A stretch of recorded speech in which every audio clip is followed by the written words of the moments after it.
Para a gente começar, eu vou só relembrar o conteúdo que a gente teve na nossa última aula. Tem algumas pessoas aqui que estavam aqui, tem outras que não, mas é assim mesmo, pouco a pouco as pessoas vão vindo mais, né? Na nossa última aula, eu comecei a falar sobre arquitetura, que é a próxima matéria do nosso livro. Quem ainda não tem o livro, acredito que todo mundo já tenha buscado, mas é sempre bom relembrar. O livro é esse aqui, ele está disposto lá na secretaria da escola. Então, se você ainda não buscou, pede para o responsável para passar lá na escola para você poder buscar e você conseguir também acompanhar a matéria. Nossa matéria é dada no livro e fora do livro também, tá? É mais material também para quem está estudando de casa, é muito importante. E aí a gente falou sobre arquitetura. Eu comecei a explicar para vocês que a arquitetura depende das pessoas, né, principalmente.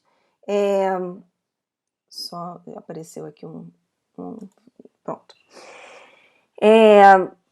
Depende das pessoas, porque a arquitetura, as casas e os lugares que a gente frequenta são feitos de acordo com as necessidades de cada um, mas também depende de outras coisas, né? Depende dos aspectos naturais. Se o lugar chove muito, precisa de um tipo de material, precisa de um tipo de arquitetura. Se o lugar é seco, é muito quente, não dá para ser construído de determinadas formas. Desculpa. Bruna, você falou que tem um livro. Se não for o livro que você pegou esse ano agora, pode ser que você tenha o livro de outra série. O livro de vocês, ele tem um 7 grande aqui na frente, ó. Opa, é que tá invertido aqui. Tá, ele tem um 7 aqui, que é o 7º ano, tá? Fica atenta nisso, que senão você pode estar acompanhando o livro errado. Mas aí, continuando. Hoje a gente vai ver mais 2 outras funções que envolvem ali aquela... Ah, então tá ótimo, Bruna. Que envolvem ali essa atmosfera da arquitetura, né? A arquitetura envolve os lugares públicos, mas construções. E aí vocês podem me perguntar assim, professora, mas e os espaços que não são fechados, assim, os espaços urbanos? Então a gente tem uma nova função aí, que também está dentro da arquitetura, mas é um outro profissional, que se chama urbanista. Então aqui, hoje a gente vai entender mais 2 funções, são 3 funções que são ligadas à arquitetura. Deixa eu escrever até aqui no chat de vocês. A arquitetura, o urbanismo e o paisagismo. Tá? Escrevi aqui para vocês terem. Então, oi Nicolas, tudo bem? Coloca só seu nome inteiro aí para mim, por favor, tá? Continuando. A arquitetura a gente viu na semana passada, e hoje a gente vai acrescentar o urbanismo e o paisagismo, que são outras 2 funções muito importantes ali naquele meio. O urbanismo ele vai cuidar dos espaços urbanos, é ele que vai projetar onde vai passar as ruas, onde vão entrar as calçadas, vias de água, todo o espaço urbano mesmo. Então, se a gente tem o urbanismo, a gente também tem as funções que trabalham com a paisagem, que a gente chama também de paisagismo. Quem trabalha com espaço urbano, com as calçadas, com mobiliário urbano são os bancos, os elementos que tem na nossa cidade. Quem trabalha com urbanismo é o urbanista. Quem trabalha com arquitetura é o arquiteto e quem trabalha com paisagismo é o paisagista. O paisagista ele vai trabalhar a parte da natureza, né? O que ele pode fazer para melhorar aquela visão ou aquela situação ali daquele bairro, daquela cidade, daquela rua, a partir da vegetação, a partir do uso da vegetação. Então, eles pesquisam as vegetações, tanto as vegetações locais, quanto as melhores vegetações para estar no espaço público. Por exemplo, será que é uma boa ideia plantar uma mangueira numa calçada? Aqui em casa eu tenho uma mangueira numa calçada, mas é uma rua que não passa muitos carros. Mas uma rua muito movimentada, que tem um lugar para estacionar carro. Aquela mangueira ali, com o tempo, ela vai dar manga. E essas mangas caem. Imagina você estacionar seu carro embaixo de uma mangueira e aí vinha a manga e pá! cair no carro, quebrar vidro, estragar tudo, é muito perigoso. Então, todos esses estudos são feitos para ver qual calçada pode ter cada vegetação. E até mesmo a estrutura, o que vai compor aquilo ali para ficar de forma harmônica, para não ficar um monte de mato na rua. Então, a gente tem essa outra função também. Tem lugares que tem menos ação dessas funções, fato. Isso aí é uma coisa que a gente deve até reclamar junto da prefeitura, porque que alguns bairros recebem mais atenção de arquitetos, de urbanistas, e outros recebem menos, né? Essa aí é uma questão que a gente tem e que é nosso papel também pleitear pelos nossos direitos. Se a gente é uma cidade, todos os bairros devem ter o mesmo direito de ter acesso às questões públicas, né, de arquitetura, de urbanismo, de paisagismo. Mas o arquiteto, junto do paisagista, junto do urbanista, ele também produz uma outra forma de cidade, né? A gente falou sobre uma cidade mais urbana, uma cidade que não é tão rural. E junto da ideia de cidades urbanas, a gente também tem uma visão chamada cidades planejadas. Então, o livro está na escola, basta você colocar, a Maria perguntou aqui, eu procurei o livro e eu não tenho o livro. Pede para o seu responsável passar lá na escola e pedir o livro. Tem o livro de todas as matérias. Então, se por um acaso você não recebeu o livro de artes, pede para ele dar uma passada lá na escola e perguntar sobre o livro de artes. O nome do livro de artes é Mosaico Arte. Tem aqui embaixo, Mosaico Arte, tá? Então, continuando. No livro de vocês, começa a falar sobre esse conteúdo agora que eu vou falar para vocês. Junto dessa ideia de uma cidade mais urbanizada, surgiu também a ideia de uma cidade planejada. O que é uma cidade planejada? É uma cidade que ela não existe em determinado lugar, e aí junta engenheiros, arquitetos, paisagistas e planejam uma cidade de forma que ela venha funcionar da melhor forma possível.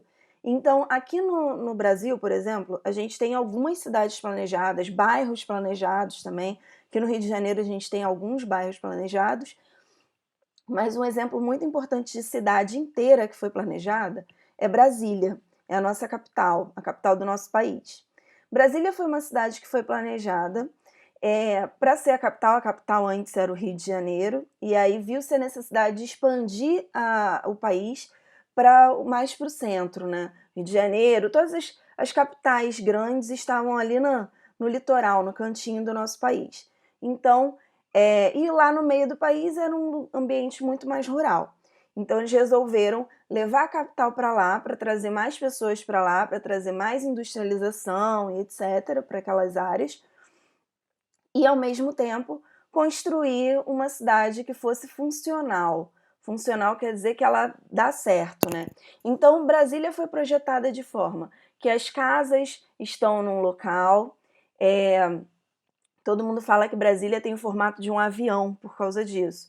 Porque as casas estão num canto, o comércio, as coisas de necessidade estão em outro canto, escolas, etc. E aqui fica uma via central. Então, se você que mora aqui, você precisa ir no hospital, você vai encontrar sempre o hospital aqui. Se você vai para a escola, você vai encontrar sempre sua escola aqui. E assim por diante.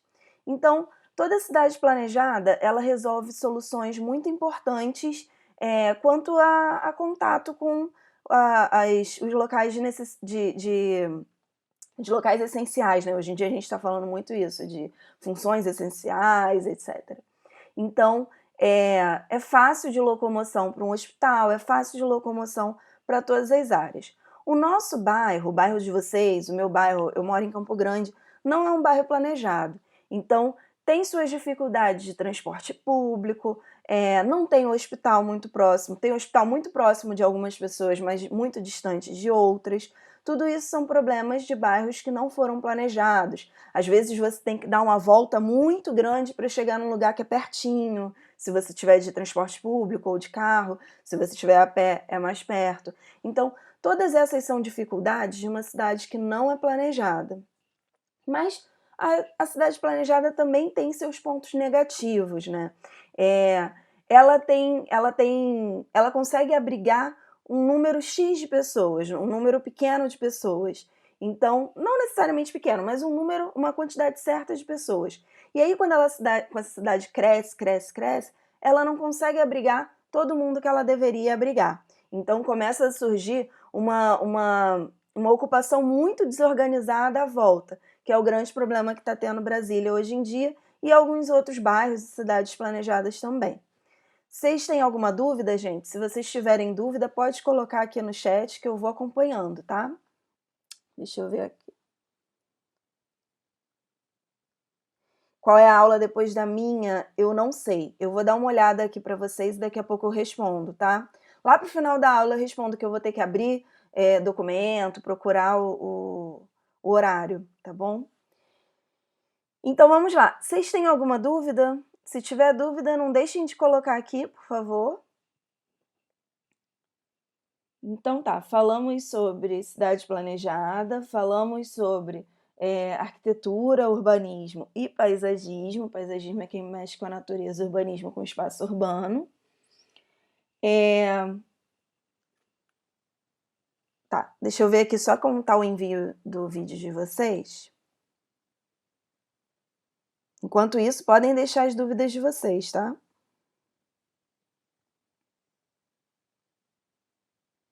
Tá terminando. Faltam, acho que 2 minutos. Então, continuando. Aqui no Brasil, a gente teve 2 pessoas que são muito importantes para a arquitetura e para o urbanismo também. Uma delas, talvez vocês já tenham ouvido falar, as duas talvez vocês já tenham ouvido falar. Uma se chama Oscar Niemeyer. O Niemeyer, a gente também chama assim, é um dos maiores arquitetos do mundo. Então, foi super renomado aqui no Brasil, morreu tem alguns anos, morreu já com uma idade bem avançada, e a produção dele de arquitetura foi reconhecida mundialmente, porque ele foi um arquiteto muito inovador, muito à frente do tempo dele, promovendo formas de estrutura em arquitetura muito diferenciadas para a época. Aqui no Rio de Janeiro, a gente tem algumas estruturas do Oscar Niemeyer, Rio de Janeiro Estado.